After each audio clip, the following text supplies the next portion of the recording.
The clear takeaway, and you saw it in the Fed fund futures. First of all, we added a point to where we're going to be on futures between now and year end. We added another 25 basis points to the expectations through at least after the next meeting, or excuse me, after this meeting. And bottom line here is this is a Fed that wants to get to restrictive faster than we thought, stay there longer than we thought before today. And if anything, one of the dynamics was real rates that may be actually positive at some point, and that's something that should scare people. You're trying to trade through today. Oof. During the day. Not pretty. I mean, we were talking about the whipsaw action. Yeah. That was not easy to deal with. It all worked out okay. I mean, like, I'm here. I mean, I'm in one piece here, but I will tell you, I've been very focused on the Nasdaq 100. We talked about it last night on the desk, and I think that the fact that we saw Microsoft and Google, and we previewed this, really break down to new 52-week lows here and down about 18.5%, each one of them from their mid-August highs versus the S&P and the Nasdaq, which are down less.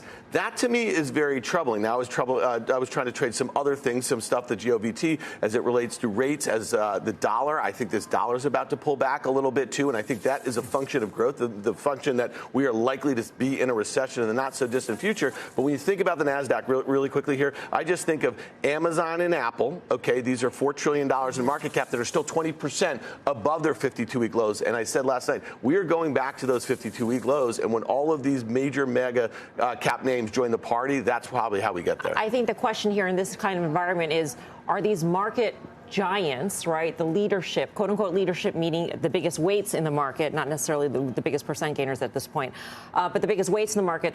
In this market environment, rates going higher, is that quote unquote defensive, which had been the belief before? Used to be. I think it used to be defensive. It's not defensive anymore. Yeah. But if you touch on what Dan said, I don't think the Dixie can go lower with the Fed with its foot on the gas. So if that doesn't go lower, then energy goes lower. Trade too versus other currencies. I mean, the euro, exactly. Right? With the weakness in the euro. So I think that it's almost uninvestable. If you were questioning, do we hit June lows? We're going for June lows. The question is, how low do we go? I'm thinking 3,300, Feb 2020. 3,300. 3,300. And there's people, by the way, who are putting lower, we're just traders, right? So there's people that are putting a lower gauge on where they think this market can go. People have said 2,800. Let's just talk about where we're starting, 33. Yeah, Karen. So, as always, I'm kind of perplexed by how the market reacts to what Powell says. I mean, Steve and I were talking before the show, just the hint of anything dovish. We had that big rally, and then he turned around that, it sounded like higher for longer and recession be damned kind of was what I took from it. That made for a, 750-point swing? It's sort of amazing to me because what did we expect going in? 75 basis points seemed to be the overwhelming consensus. Highest likelihood event. Sure. That's what happened. I think the hawkish tone was not surprising, right? Now, Tim touched on some of the other things that were a little more hawkish, but it's interesting to me that the market seemed to be defensive and not really taking a lot of sides going into this, and yet we had a 750-point move intra-hour, maybe. That's kind of amazing to me. I step back. I don't think that things have changed all that much, right? We knew he'd be 75. We don't know what the next one will be. And so I don't really know what's different, but the market has moved a lot. But so I try not to trade so much on that. Don't all of us want up markets? I think in general, there's a lot of bears, but bears make money in a very narrow window in the market. Everyone makes money when the market goes up. So we're all trying to be Pollyannish about when is he going to cut rates? And that doesn't seem to be the case right now.